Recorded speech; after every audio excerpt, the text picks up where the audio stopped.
მაგრამ იესუმ თქვა: არა უგრძალოთ, რადგან არ არსებობს კაცი, რომელიც სასწაულს იზამს ჩემს სახელით და მალე შეძლებს ჩემზე ცუდად ლაპარაკს, რადგან ვინც არ არის ჩვენს წინააღმდეგ, ჩვენი მხარეა. ვინც კი მოგაწვდით ერთი ჭიქა წყალს ჩემს სახელით, ვინაიდან ქრისტეს ხართ, ჭეშმარიტად გეუბნებით თქვენ, არ დაკარგავს თავისი ჯილდოს.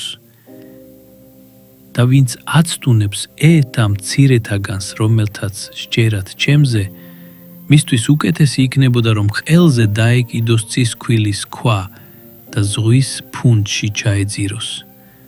და თუ ხელი გაგაცდუნებს, მოიჭერი იგი.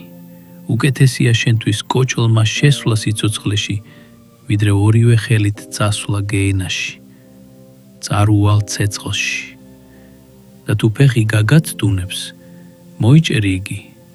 უკეთესია შენთვის კოჭლმა შესვლა სიცოცხლეში, ვიდრე ორივე ფეხით გეენაში ჩაგდება.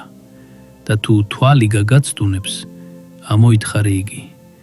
უკეთესია შენთვის ცალი თვალით შესვლა ღვთისას უფეველში, ვიდრე ორივე თვალით ჩაგდება გეენაში, სადაც მათი არ კვდება და ცეცხლი არ კრება. რადგან ყველა ცეცხლით იქნება განწმენდილნი და ყოველი მსხვერპლი მარილით დამარილებული. მარილი კარგია, მაგრამ თუ მარილი დაკარგავს სიმარილეს, ღით გაამარილებთ მას, იყავით მარილიანი და